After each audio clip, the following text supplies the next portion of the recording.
Before we begin, if you enjoy deep dives into the hidden stories of the war and the quiet heroes who changed its course, please consider subscribing. Your support helps bring these forgotten chapters to light. Central Bureau, Brisbane, Australia, May 14, 1944, 02:17. The hiss was the only thing that was real. It was a living sound, a humid electric breath that filled the headphones of Corporal Liam Dempsey.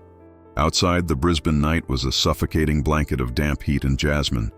But inside this cramped, stifling signals hut, codenamed the Factory, there was only the static. Dempsey, a pale, red-eyed Australian with fingers stained by ink and nicotine, wasn't supposed to be here. He was off shift. But sleep was a flimsy concept when the air itself was vibrating with secrets. His workstation was a cathedral of scavenged parts, a British Typex machine, an American R390 receiver, and a wall of notebooks filled with his own cryptic shorthand. He was listening to what his superiors called garbage.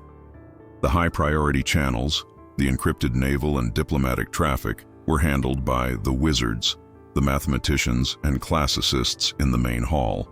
They were hunting for the next JN-25, the next big break. Dempsey was assigned to the dregs, low-priority, low-power kana, Japanese syllabary frequencies. The chatter of weather stations, harbor masters, and quartermasters. The consensus was that it was unencrypted because it was worthless. A river of noise. But Dempsey didn't just listen to the words. He listened to the music. He leaned in, the sweat on his forehead making the leather ear cup slip. His hand, thin and spidery, hovered over the dial, coaxing the frequency. Hiss. Pop. Hiss. And then he heard it. Not a message, but a signature. Dit-dit-da, dit-dit-da-dit. It was subtle, almost imperceptible to a normal operator. But Dempsey had been tracking this specific fist, the unique rhythmic way a human hand taps a telegraph key, for 3 weeks. Most operators had a steady mechanical rhythm. This one had a flaw. A slight impatient rush on the D-yits that followed a DAH. A stutter, he called it. Stutter was supposed to be a weather operator on Rabaul. He'd been broadcasting atmospheric pressure readings, twice daily, regular as a clock. But tonight, he was on a different frequency, a wrong frequency, and he wasn't talking about clouds. Dempsey's pencil flew. The kana was unencoded, just as before. Gibberish, administrative nonsense. Sakura, 8 ketsu, tenki, hato, 5 ketsu, nango, cherry blossom, 8 units, weather, pigeon, 5 units, south. It was the same pattern he'd been logging for weeks, a pattern his superiors had dismissed. "He's just ordering supplies, Corporal," his section chief had said. "Rice, bullets, stand down." But Dempsey, a former post office clerk from Perth who understood ledgers better than battle maps, knew something was wrong. You don't use a new frequency at 02:17 in the morning, under strict radio silence protocols, to talk about the weather. He felt the cold prickle on his neck, a sensation that always meant he was close. The weather was a lie. This was a code hidden in plain sight. He adjusted the dial again. The signal was fading, drowned by the atmospheric crash of a distant tropical storm. Hiss, pop, crackle. "Come on, you bastard," Dempsey whispered, his knuckles white on the dial. "Talk to me." The signal returned, sharp and clear for just a moment. The stutter was fast now, urgent. "Kiroka, Maru, Ichi, 0500, ASU. Dempsey's breath caught in his chest. His pencil stopped. Kiroka. He knew that name. Every man in Central Bureau knew that name. It was the target. Operation Broadsword. The next great stepping stone to the Philippines, set to be invaded by 5,000 men of the U.S. 6th Army. Maru, Ichi, Ship 1, 0500, ASU 050, tomorrow. This wasn't weather. This wasn't a supply list. This was a timetable. And Liam Dempsey, a corporal in a back room listening to a frequency he wasn't assigned, was the only man in the world who had heard it. Headquarters, Southwest Pacific Area, Brisbane, May 15, 1944, 09. To understand the jungle, you had to understand the swamp. And in 1944, the Southwest Pacific was a swamp of monumental proportions. The war here wasn't a war of tank columns blazing across open country. It was a war of islands, a brutal slogging campaign of amphibious landings, jungle rot, and unseen enemies. General Douglas MacArthur, from his headquarters in Brisbane, was orchestrating a grand island-hopping strategy designed to bypass Japanese strongholds and sever their supply lines. But this strategy had one terrifying vulnerability: intelligence. If an American landing force, like the men of the 6th Army, sailed for an undefended beach, the landing would be swift. But if the Japanese, through luck or skill, anticipated the landing and secretly reinforced the target island, the beaches would become a slaughterhouse. This was the central problem. The Imperial Japanese Army had become ghosts.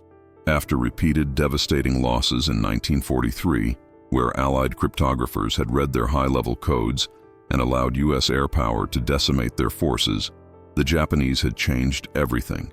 Their new high-level codes were complex, changed daily, and transmitted sporadically. Their main naval forces, the combined fleet, had retreated to safer harbors. To move troops, they had resorted to a ghost fleet of camouflaged transports, destroyers, and barges.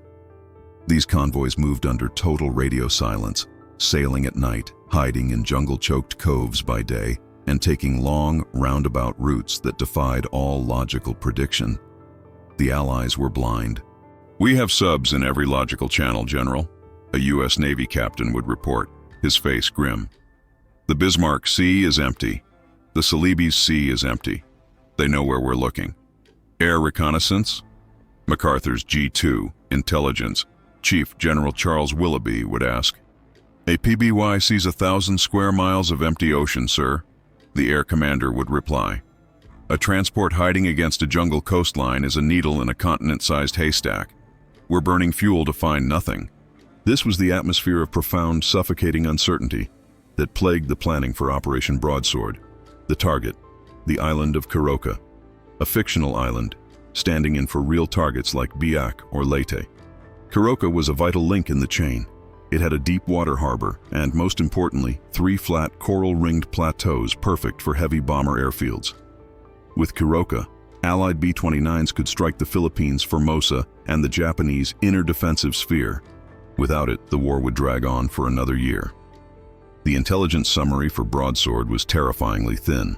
Known enemy, 1 understrength Japanese infantry regiment, approximately 2,000 men, primarily garrison troops.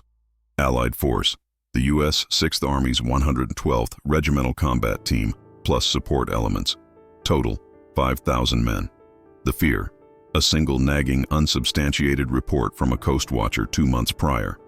Rumors of special reinforcements from Manchuria. The 5,000 men of the 112th were sailing under the assumption that they faced a 2.1 advantage. But in the back of every planner's mind was the same nightmare. What if the ghosts got there first? What if the 112th wasn't hitting a 2,000-man garrison, but a 15,000-man elite division dug in and waiting? The American convoy was scheduled to depart from its staging area in Hollandia in 3 days. The high-level cryptographers in the main hall of the factory were working until they collapsed, hunting for the smoking gun message, the high-level order from Tokyo that would confirm Kuroka's strength. But the airwaves were silent. The ghosts remained ghosts, and the clock was ticking. The factory, Brisbane, May 16, 1944, 11:30. "It's weather, Dempsey, W-E-A-T-H-E-R. Major Alistair Thorne, Dempsey's section chief, did not look up from the report he was signing. Thorne was a good man, a career signals officer who believed in chains of command, proper procedure, and the cryptographic superiority of the British Typex machine. He did not believe in gut feelings, especially from junior corporals. "Sir, with respect," Dempsey said, his voice quiet but intense. He stood at rigid attention, holding his overnight logbook. The main signals room buzzed around them, a humid cavern of clattering teleprinters and the smell of ozone. "He's not a weather operator. I've tracked his fist for 23 days. He's meticulous. He never deviates from his assigned frequency. Last night he did, and he wasn't reporting barometric pressure. He was reporting ships." Thorne finally looked up. His eyes were red-rimmed from 72-hour shifts. He sighed, rubbing the bridge of his nose. Corporal, we have been over this. The wizards in D section, he nodded toward the closed doors of the American-led crypto-analysis unit, have dismissed this kind of traffic. It's unencoded logistic noise, quartermasters arguing about boot rations, harbor masters complaining about tides. It is designed to be low-level static to waste our time. And what if that's the point, sir? Dempsey pressed, stepping closer.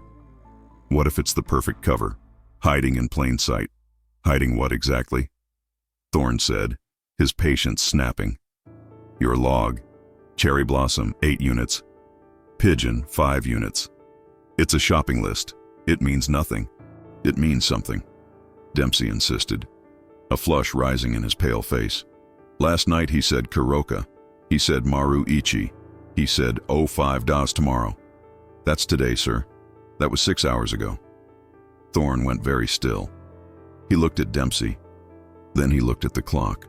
11:31. If it was a timetable, Corporal, it's already passed. Nothing has happened. We've had no contact reports, no U-boat sightings, no PBYs have spotted a thing. The Kuroka channel is empty. Your Maru Ichi is a ghost. He held out his hand. Give me the log. Dempsey handed it over. Thorne flipped through the pages, his expression souring. It was page after page of Dempsey's obsessive tracking. Dates, times, frequencies, and the stutter's transcriptions. You're obsessed, son, Thorne said. But the anger was gone, replaced by a weary finality. You're burning yourself out on a dead end. The Americans are frantic. Willoughby is screaming for actionable intel on Kuroka. If I take this, he tapped the logbook. To the G2 briefing, they will laugh me out of the room.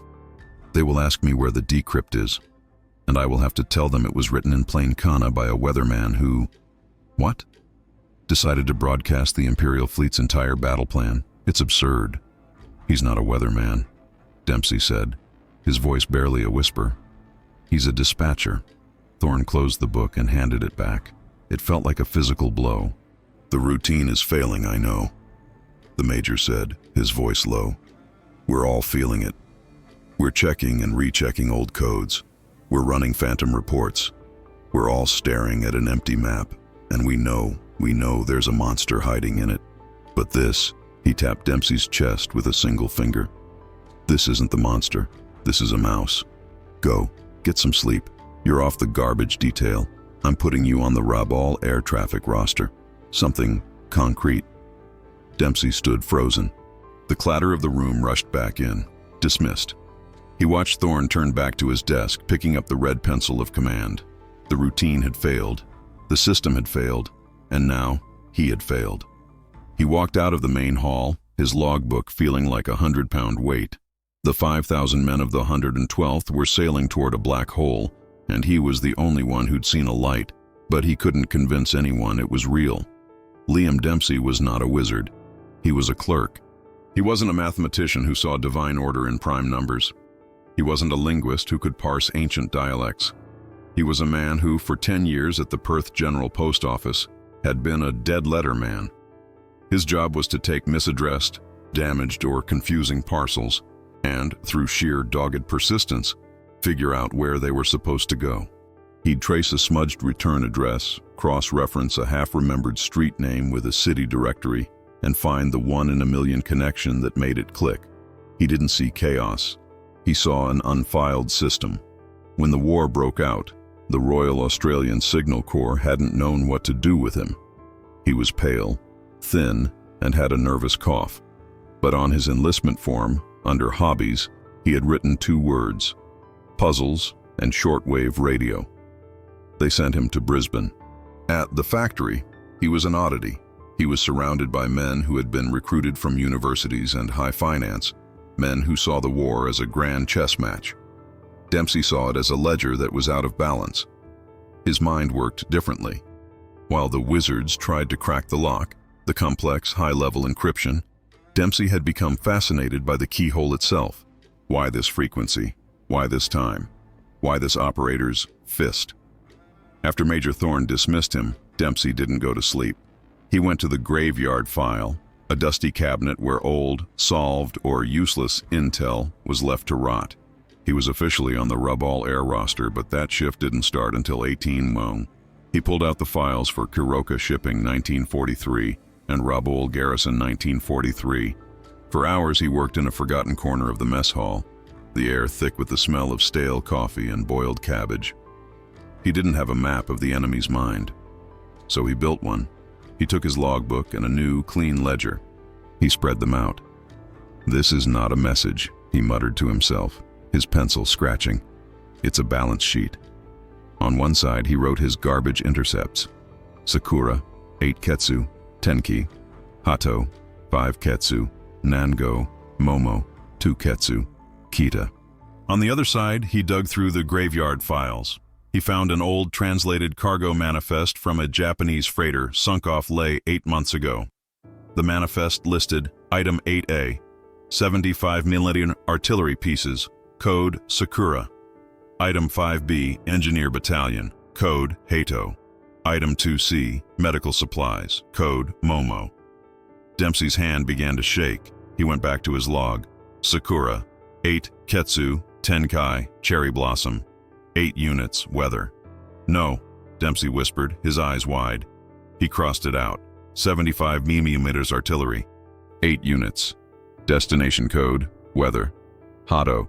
5 Ketsu, Nango, Engineer Battalion, 5 units. Destination code, south. He wasn't a weatherman. He wasn't a quartermaster. He was a dispatcher for the entire Imperial Japanese Army's Ghost Fleet. He was the traffic controller, the man who confirmed what had been loaded and where it was going, using a simple one-time pad-style code hidden in plain, stupid kana. The wizards had missed it because it wasn't encrypted. It was abbreviated. It was a system so simple, so reliant on both sender and receiver already having the same manifest, that it was cryptographically invisible. Until now. His mind raced. He went back to the final terrifying message. Kuroka, Maru, Ichi, 0500, ASU, Kuroka. The target, Maru Ichi, Ship 1, Yo50. Tomorrow. Major Thorne had been right. It was past 05 dear. Nothing had happened. Why? Dempsey stared at the words, his clerk's mind turning the puzzle over and over. Maru Ichi, Ship 1. What if it wasn't a ship name? What if it was a convoy designation?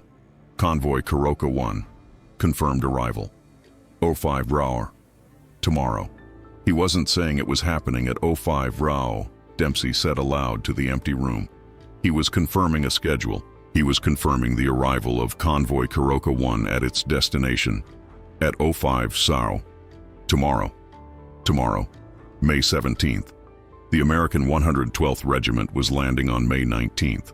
The Japanese ghosts were going to be on the beaches, dug in and waiting for 2 full days. The 5,000 allies weren't just sailing into a trap. They were sailing into an execution. The factory, Brisbane, May 16th, 1944, 15:04. Dempsey didn't knock. He burst into Major Thorne's office, slamming the ledger and the old manifest down on the desk. The sound cracked through the quiet room like a rifle shot.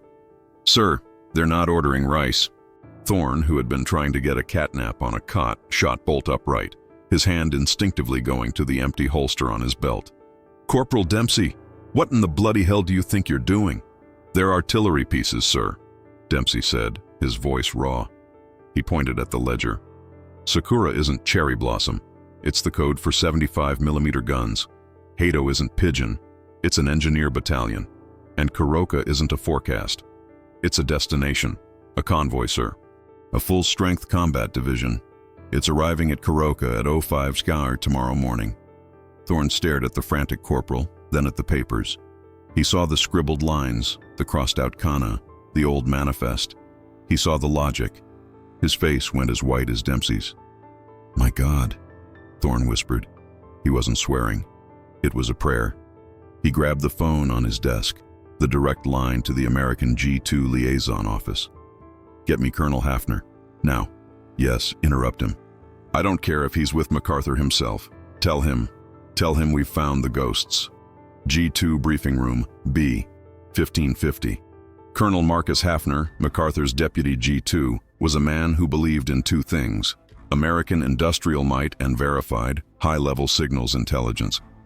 He did not believe in scraps of paper from an Australian corporal.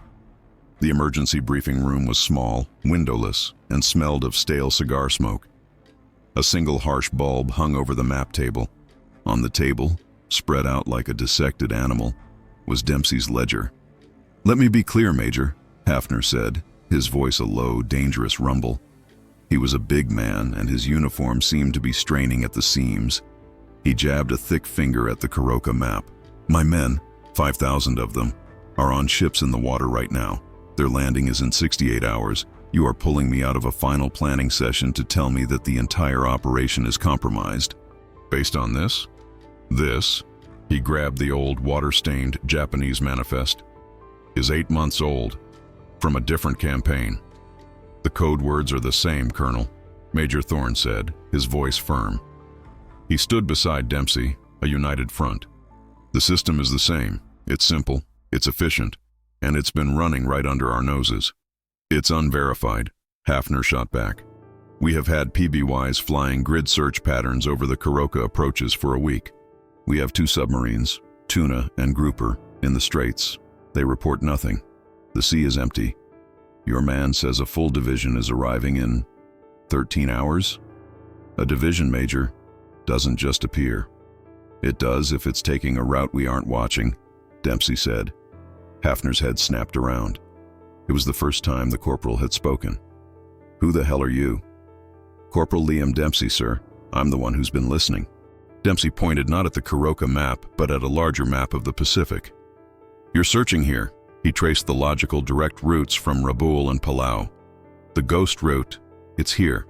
His finger traced a bizarre, illogical path. North, toward the equator, away from Kuroka. Then a sharp dogleg east, into a patch of ocean famous for its violent, unpredictable storms. Then a long, straight run south, coming at Kuroka from the one direction no one would ever expect. The empty, open ocean. "That's insane," Hafner said. "That adds 2 weeks to the journey. They'd be burning fuel they don't have." "Not if they're running on a schedule, sir," Dempsey said. "Not if they're being dispatched from a central point one by one to meet at a specific coordinate at a specific time. The stutter operator, he's not on Rabaul. He's at the assembly point. He's the one giving them their final sailing orders, disguised as weather. Kuroka 1:05 tomorrow. He's confirming their arrival time." A heavy silence filled the room.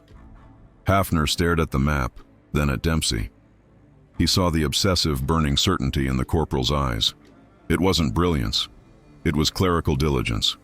The kind of diligence that catches a 1-cent error in a $1 million balance sheet. "This is a 1 in a million guess, Corporal," Hafner said, his voice soft.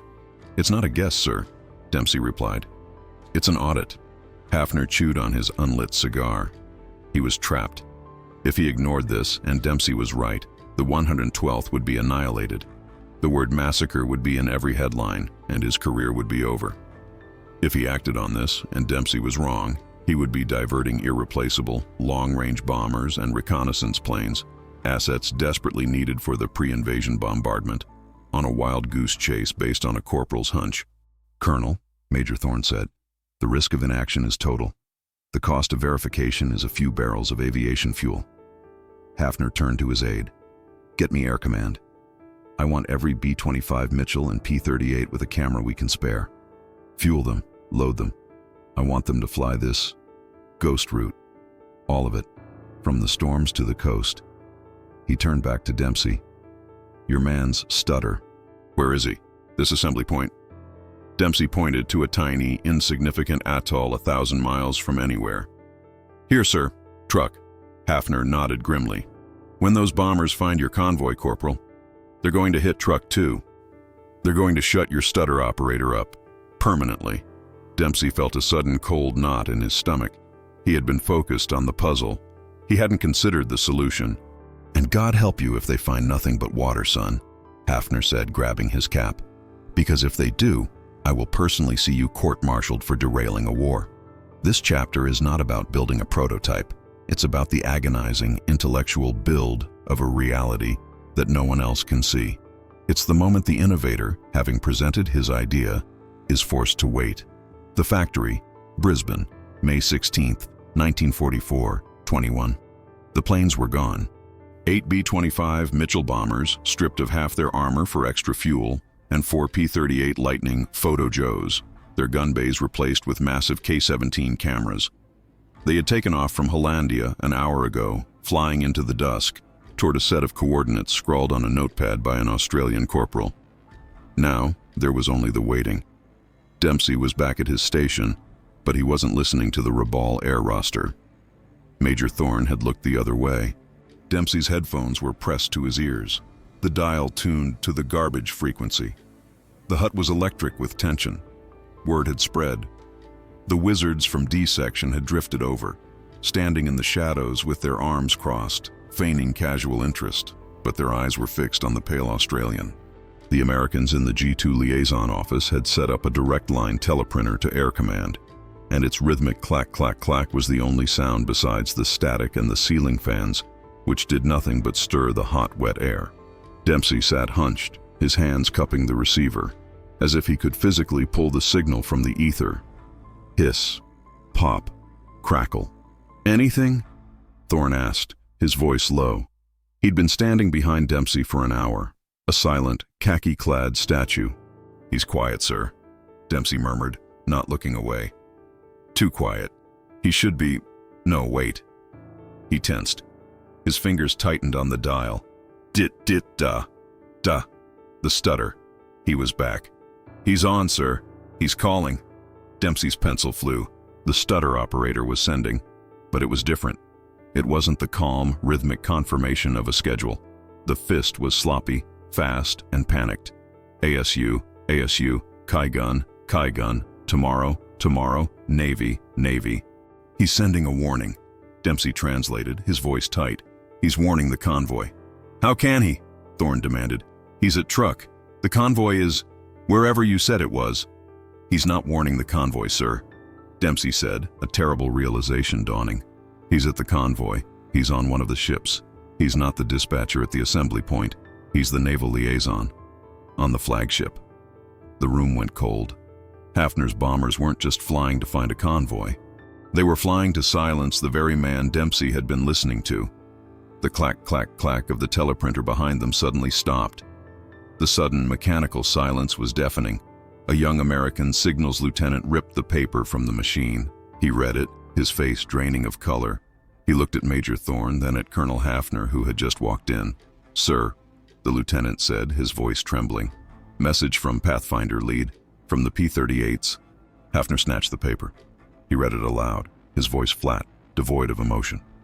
"Sighting, 102 degrees, 4 narrow miles, grid 88 Alpha, tally-ho. I count, oh my God.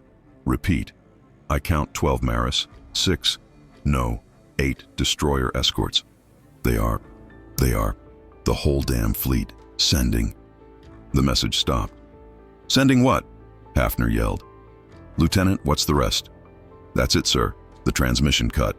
In the silence, Dempsey, still listening, still transcribing, gave the answer. The stutter operator's key was going frantic. A desperate, continuous stream. Teki, Kushu, Teki. Enemy, air raid, enemy. And then, mid-diet, the signal vanished. Not faded, not drowned by static. It was cut, as if a switch had been thrown. As if the hand sending the message, the man himself, had ceased to exist.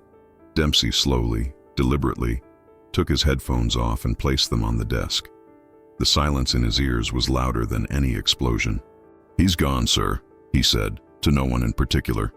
Colonel Hafner stared at him, the teleprinter message crushed in his fist. "You found them, Corporal," Hafner said, his voice a gravelly whisper. "You magnificent bastard, you found them. The Ghost Route, Bismarck C, May 17, 1944, 0450. Dawn was a smear of crimson and violet when the main force of B-25s arrived. The Kuroka 1 convoy, or Task Force Sakura, as its manifests would later reveal, was in flames. The P-38s and the first wave of Mitchells had done their work. They had achieved total, terrifying surprise. The Japanese convoy, sailing in neat, orderly columns, had been a perfect target. They were built for stealth, not for a fight. Their anti-aircraft defenses were pitiful. A few heavy machine guns and officers firing rifles into the sky. The pilots of the 38th Bomb Group called it a target-rich environment. The radio chatter, now open and clear, was a horrifying mix of hunter's glee and grim necessity. "Look at 'em run! This is a turkey shoot! Hit the big one! Hit the Sakura Maru! That's a hit! She's burning! She's burning!" The Sakura Maru, the flagship that Dempsey's stutter operator had been aboard, was a 10,000-ton transport. She had been carrying the 75mm artillery regiment, the Cherry Blossoms, and the Convoy's command staff. A 500-pound bomb had gone straight down her central smokestack. She was now a blazing wreck, listing hard to port, her decks crowded with men, many of them jumping into the oil-slicked, burning water. This was not a battle. It was a liquidation. The factory, Brisbane, May 17, 1944, 05. The reports were flooding the teleprinter. Dempsey, Thorne, and Hafner hadn't moved. They were the audience for a play they had set in motion, reading the script as it was written in fire, thousands of miles away. Report: Sakura Maru sunk. Or 4:58. No survivors sighted. Report: Hato Maru beached on reef, on fire, attempting to unload troops. B-25 strafing. Report: Momo Maru, dead in water, taking on water. Report: 4 destroyer escorts fled north, engaging. Remainder sunk or sinking. The room was thick with the victorious, acrid smell of cigar smoke. Hafner was on the phone to MacArthur's chief of staff. "Yes, sir. Complete success. Yes, a total rout. The 112th will be walking onto an empty beach. Yes, sir. Exceptional intelligence work." Major Thorne clapped Dempsey on the back, a hard, proud slap. "You did it, son. You saved them. You saved all of them." The wizards were crowding around, shaking his hand, offering him cigarettes. He was a hero. But Dempsey wasn't looking at them. He was looking at his ledger. Sakura, 8 Ketsu. Artillery, 8 units, sunk. Hato, 5 Ketsu. Engineer Battalion, 5 units, burning. Momo, 2 Ketsu. Medical supplies, 2 units, sinking. He had balanced the ledger. He saw the lines of kana he had so obsessively transcribed, and he saw the teleprinter reports. Each line in his notebook corresponded to a line on the teleprinter. A line of victory, a line of death. Kai gun, teki, teki, kushu. The last words of a man he had hunted, a man he had come to know by the rhythm of his hand. A man who was, in his own way, just a clerk, a postman, a dispatcher, a man who was just doing his job. Dempsey felt a cold, hollowing sickness in his stomach. He stood up, pushing through the celebrating officers. He walked out of the factory, past the guards, and into the humid gray light of the Brisbane dawn. He stood in the gravel courtyard and was violently, retchingly sick. The test had been a success. The solution worked. And Liam Dempsey, for the first time, understood the true, awful, and immediate cost of victory. U.S. 6th Army Transport approached to Kuroka, May 19, 1944, 06:15. Sergeant Frank Chielli, 112th Regimental Combat Team, braced his hands on the steel ramp of the landing craft. The salt spray was cold, and the deep rumbling thrum of the ship's engines vibrated in his teeth. For 68 hours, he and 5,000 other men had been living on adrenaline and fear. Their briefings had been grim. Garrison troops, 2,000. But expect fanatics. Expect complications. Complications was the word G2 used when they meant, "We don't know what the hell is out there, so get your affairs in order." The ramp was scheduled to drop at 06:30. This was the moment. The longest walk. The 300 yards of open beach where machine guns turned men into red mist. 30 seconds, the coxswain yelled. Chielli looked at his men.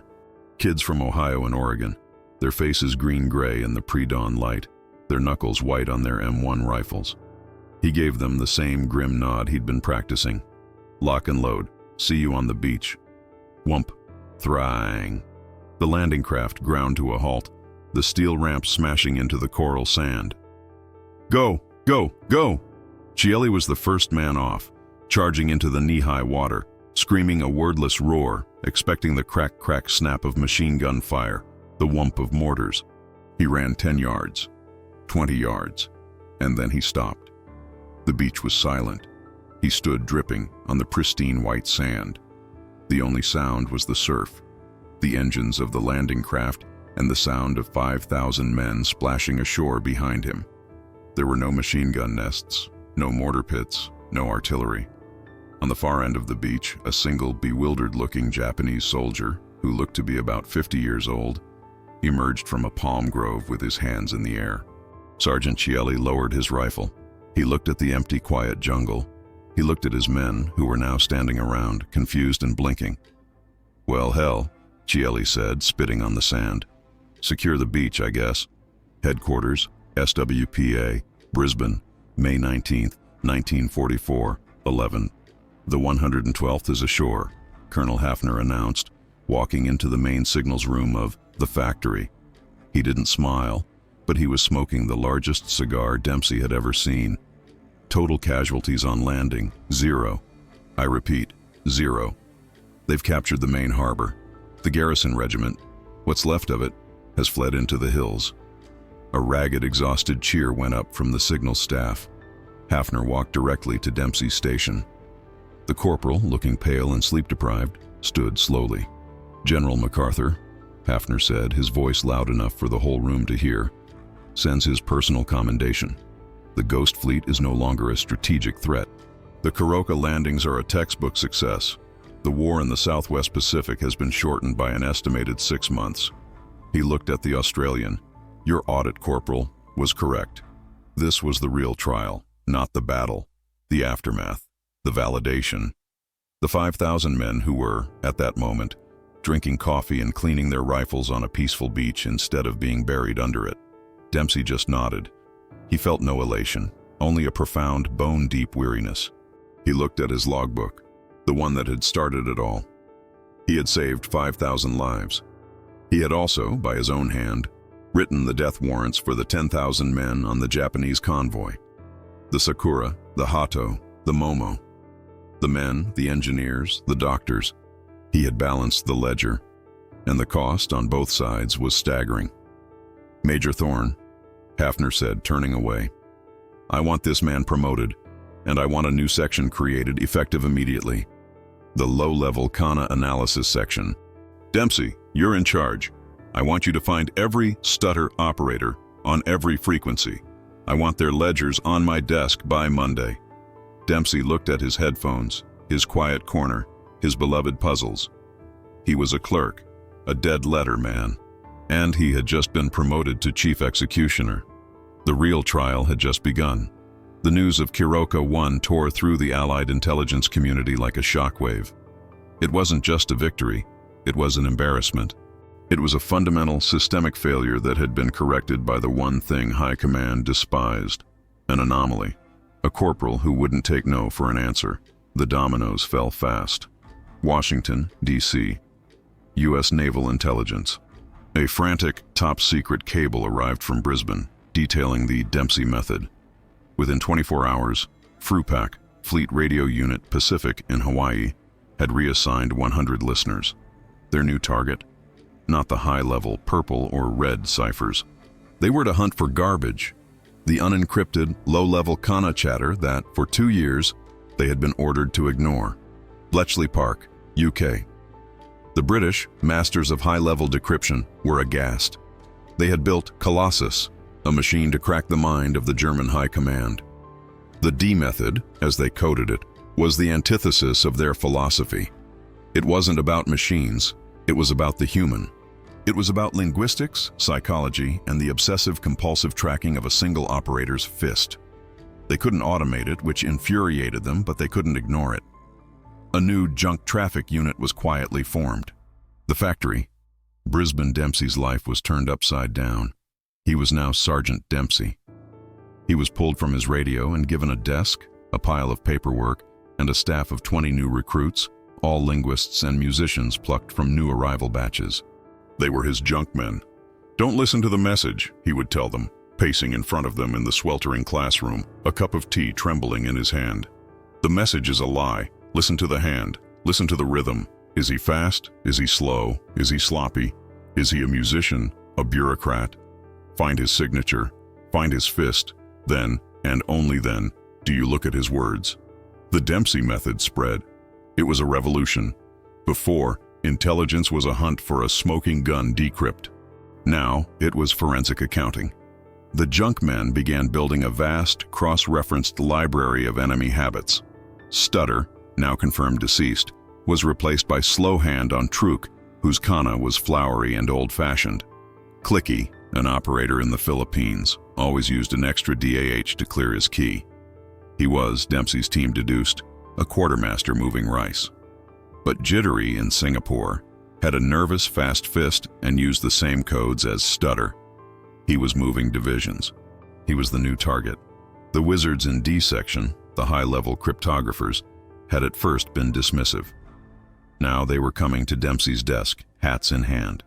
"Sergeant," one of the top American mathematicians said, sliding a failed decrypt across his desk, "we can't break this. It's noise. But we noticed a fist in the transmission. We were wondering, could you or your team take a listen?" Dempsey picked up the paper, nodded, and handed it to one of his recruits. "Put it on the board." The junkmen had become the most vital and most secret weapon in the Pacific. The Japanese were not stupid. Headquarters, Imperial Japanese Army, Manila, June 1944. The loss of Task Force Sakura at Kiroka was not a failure of arms. It was a catastrophe of intelligence. The post-mortem was brutal. How had the Americans known? The logical route submarines? No. Air patrols? Impossible. High-level codes? They were secure. The analysis came back to one inescapable conclusion: the administrative kana channel.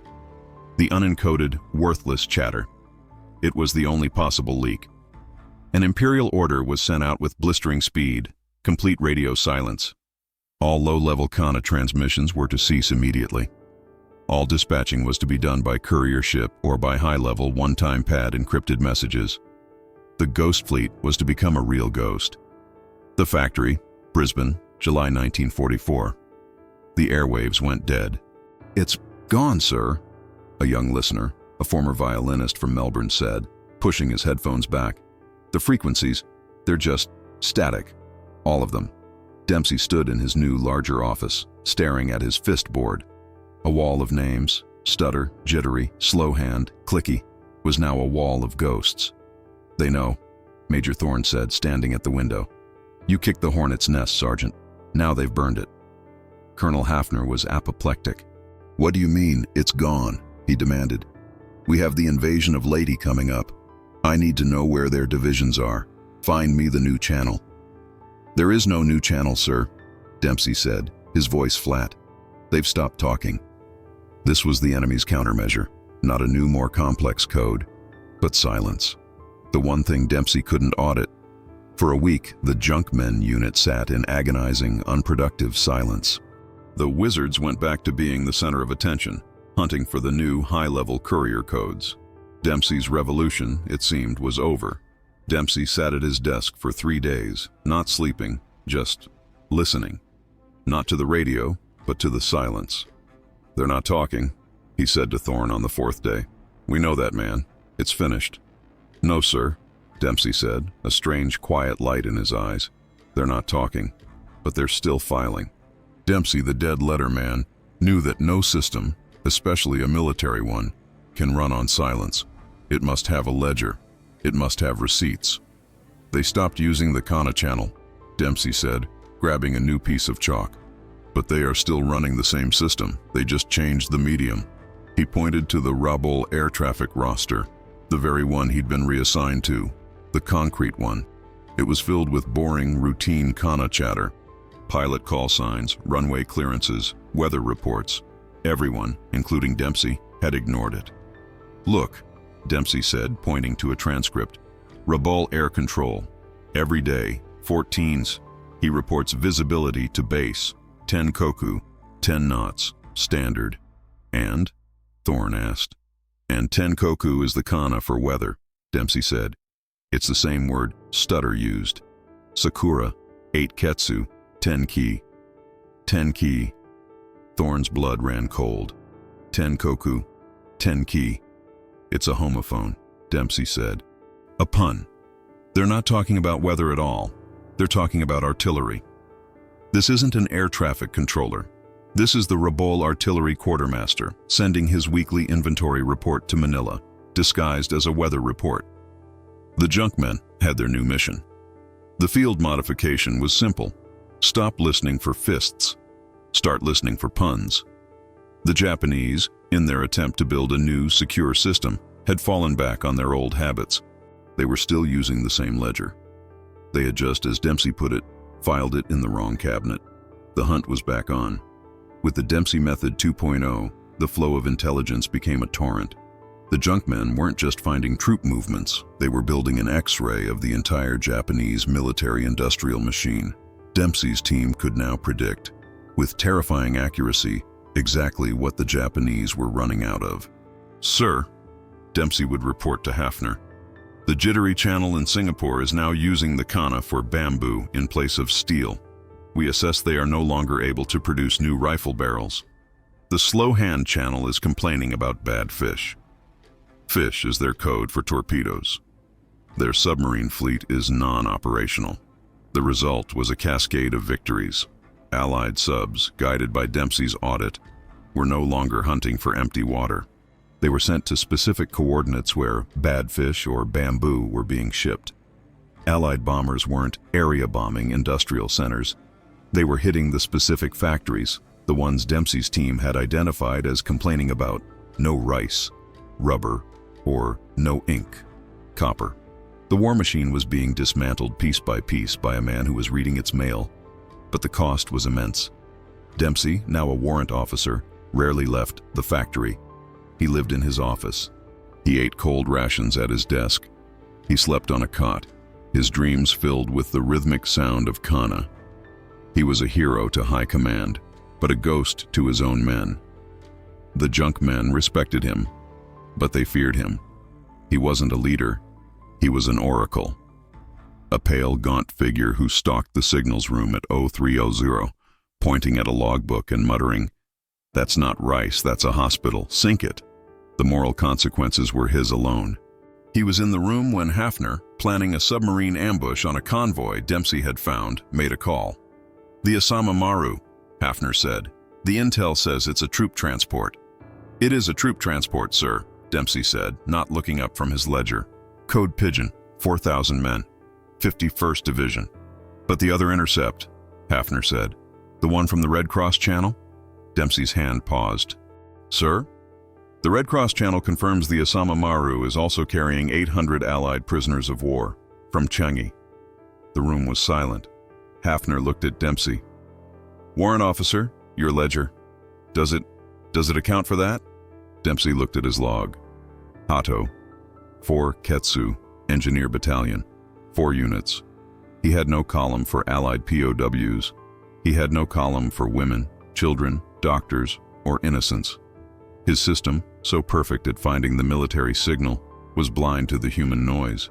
"No, sir," Dempsey said, his voice a dry rasp. "My ledger doesn't show that." Hafner nodded. He picked up the phone. "The target is confirmed, the Osama Maru. Sink it. We can't let the 51st Division land at Leyte. It's a regrettable necessity."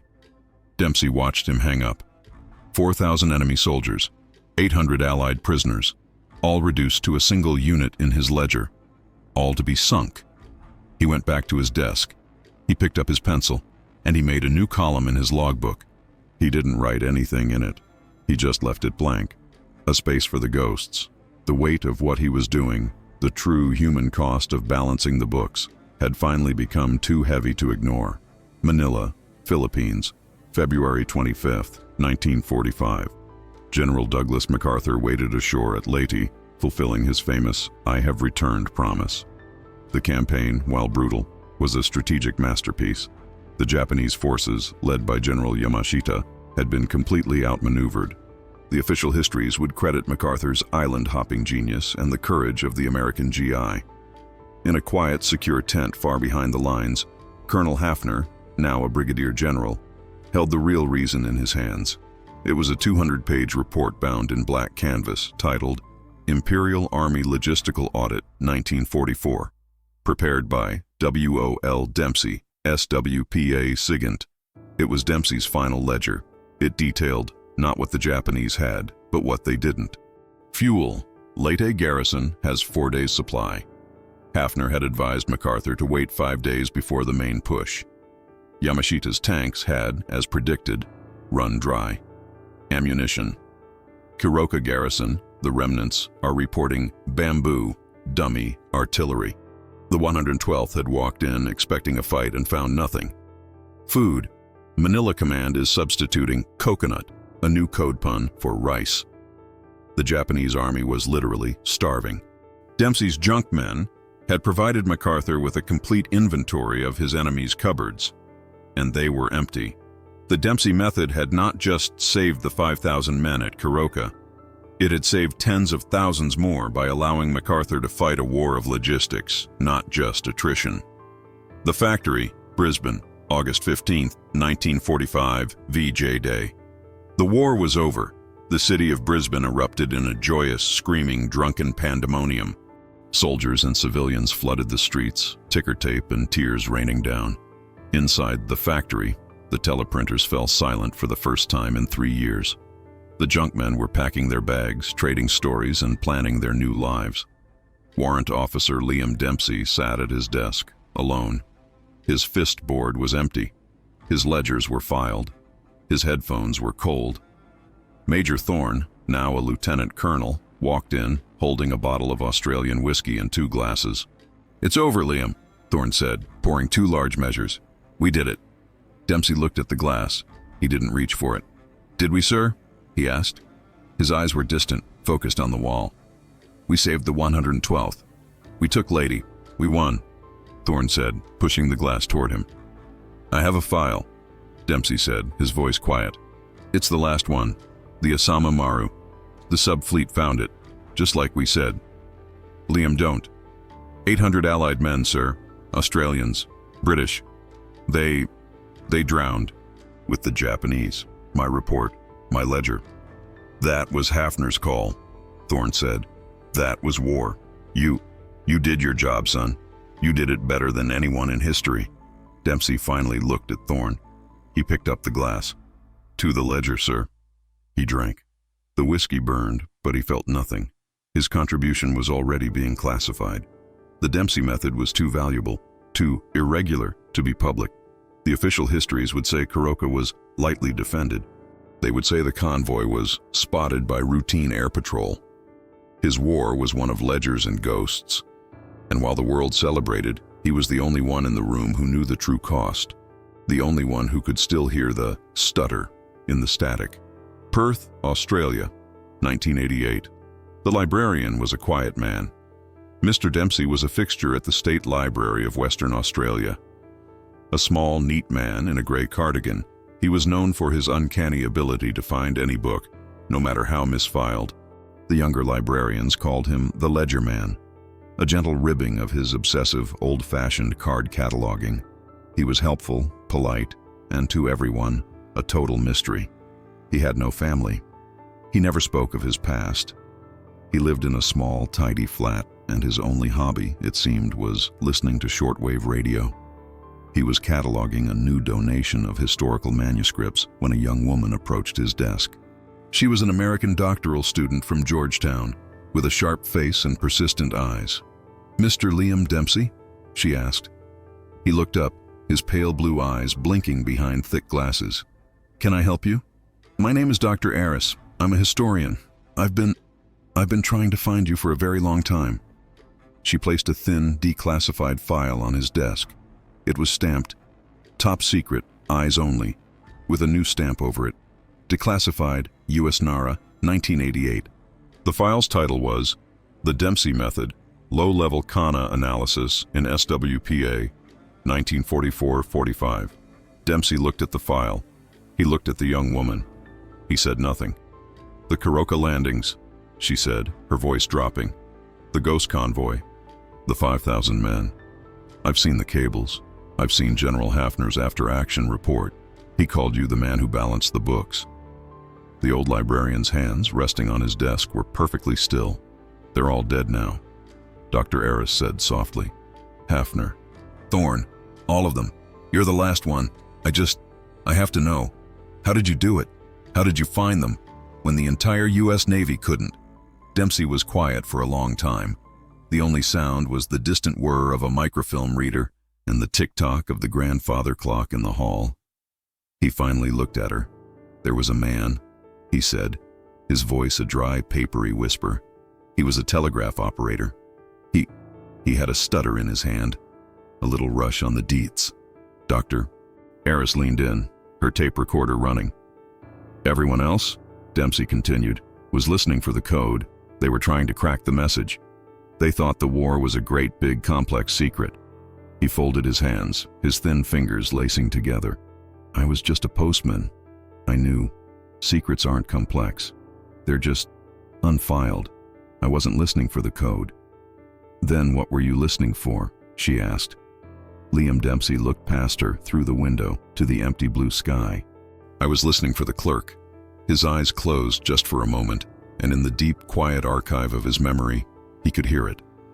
A ghost, 10,000 miles and 40 years gone. The sound of a key, the hiss of the static, the stutter in the dark. Dit-dit-da, da, dit-dit-da-dit.